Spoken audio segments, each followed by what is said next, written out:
ಇವತ್ತು ಜೆಡಿಎಸ್ ಅಭ್ಯರ್ಥಿಗಳ ಫೈನಲ್ ಪಟ್ಟಿ ಅಧಿಕೃತವಾಗಿ ಬಿಡುಗಡೆ ಆಗುತ್ತೆ. ಇವತ್ತು ಮಂಡ್ಯದಲ್ಲಿ ಎಚ್ ಡಿ ಕುಮಾರಸ್ವಾಮಿ ಅವರು ಬಿಡುಗಡೆ ಮಾಡ್ತಾರೆ. ಸಂಜೆ 4 ಗಂಟೆಗೆ ಮೈಸೂರಿನಲ್ಲಿ ಈ ಲಿಸ್ಟನ್ನು ಬಿಡುಗಡೆ ಮಾಡ್ತಾರೆ.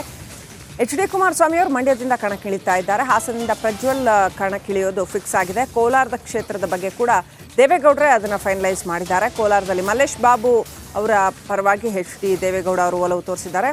ಆದರೆ ಸಮೃದ್ಧಿ ಮಂಜುನಾಥ್ ಮತ್ತು ನಿಸರ್ಗ ನಾರಾಯಣ ಸ್ವಾಮಿ ಪೈಪೋಟಿ ನಡೆಸಿದ್ರು. ದೇವೇಗೌಡರ ಜೊತೆ ಮತ್ತೊಮ್ಮೆ ಚರ್ಚೆ ಮಾಡಿ ಇವತ್ತು ಫೈನಲ್ ಅನೌನ್ಸ್ಮೆಂಟ್ ಆಗತ್ತೆ.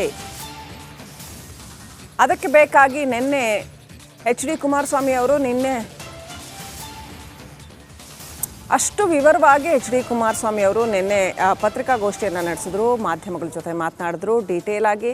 ಇವತ್ತು ಫೈನಲ್ ಅಧಿಕೃತವಾದಂಥ ಅಭ್ಯರ್ಥಿಗಳ ಪಟ್ಟಿಯನ್ನು ಘೋಷಣೆ ಮಾಡೋ ವಿಚಾರಕ್ಕೆ ಸಂಬಂಧಪಟ್ಟಂತೆ ಅವರೊಂದು ವೇದಿಕೆಯನ್ನು ಸೆಟ್ ಮಾಡಿದ್ರು, ಮೈಂಡ್ ಸೆಟ್ಟನ್ನು ಸೆಟ್ ಮಾಡಿದ್ರು.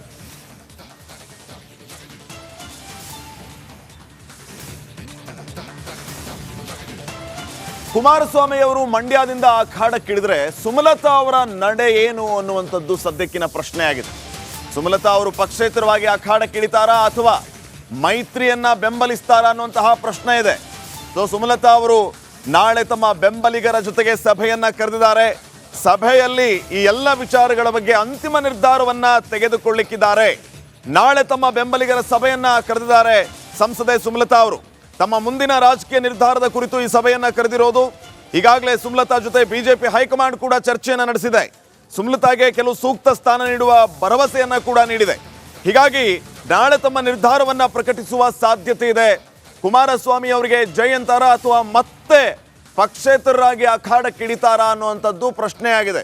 ಈ ಮಧ್ಯೆ ಬಿಜೆಪಿ ಹೈಕಮಾಂಡ್ ಸುಮಲತಾ ಅವರನ್ನ ಕರೆಸಿ ಏನೆಲ್ಲ ಮಾತುಕತೆ ನಡೆಸಿದೆ, ಏನೆಲ್ಲ ಚರ್ಚೆಗಳಾಗಿದೆ ಅನ್ನೋ ಕುತೂಹಲವೂ ಕೂಡ ಇದೆ. ಈ ಬಗ್ಗೆ ಇನ್ನಷ್ಟು ಮಾಹಿತಿಯನ್ನ ನೀಡುತ್ತಾರೆ ಪ್ರತಿನಿಧಿ ಸುರೇಶ್. ಈಗ ನೇರ ಸಂಪರ್ಕದಲ್ಲಿ ಜಾಯ್ನ್ ಆಗ್ತಾ ಇದ್ದಾರೆ. ಸುರೇಶ್, ಬಹುಶಃ ಸುಮಲತಾ ಅವರು ಸ್ಪರ್ಧಾ ಅಖಾಡದಿಂದ ಹಿಂದೆ ಸರಿತಾರಾ ಅಂತ. ಹಿಂದೆ ಲೋಕಸಭೆ ಚುನಾವಣೆಯ ಖದರ್ ಬೇರೆ ರೀತಿ ಇತ್ತು, ಆದರೆ ಈ ಸಾರಿ ಪಕ್ಷೇತರವಾಗಿ ಸ್ಪರ್ಧೆ ಮಾಡಿದ್ರೆ ಅದೇ ರೀತಿಯ ಜೀಲಿರುತ್ತಾ ಅನ್ನೋದು ಸದ್ಯಕ್ಕಿನ ಪ್ರಶ್ನೆ ಆಗಿದೆ. ಸೊ ಸುಮಲತಾ ಅವರ ನಡೆ ಏನಾಗಿರುತ್ತೆ, ಏನೆಲ್ಲ ನಿರೀಕ್ಷೆ ಮಾಡಬಹುದು ನಾವು?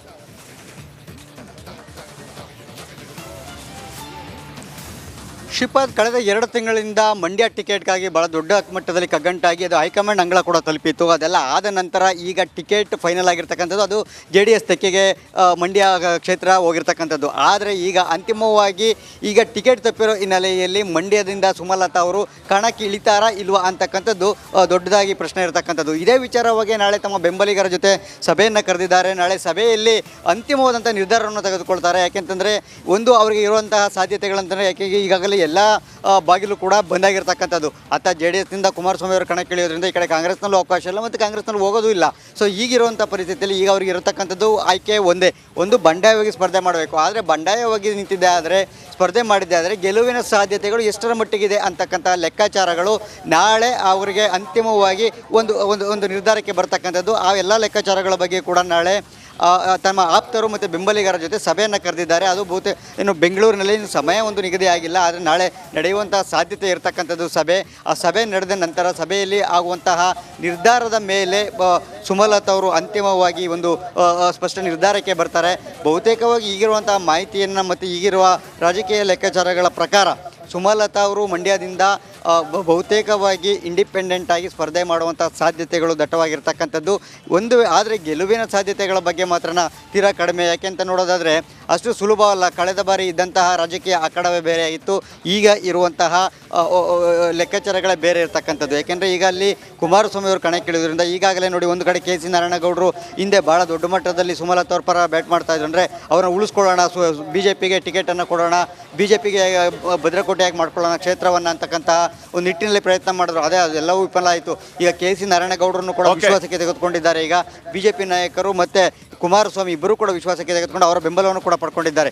ಹೀಗಾಗಿ ಇವರಿಬ್ಬರ ಮಧ್ಯೆ ಕಿತ್ತಾಟ, ಮೂರನೇವರಿಗೆ ಲಾಭ ಅಂದರೆ ಕಾಂಗ್ರೆಸ್ನವರ ಸ್ಟಾರ್ ಚಂದ್ರಿಗೆ ಲಾಭ ಆದರೂ ಕೂಡ ಅಚ್ಚರಿ ಇಲ್ಲ ಅಂತ ಹೇಳ್ಬೋದು ಶ್ರೀಪಾದ್.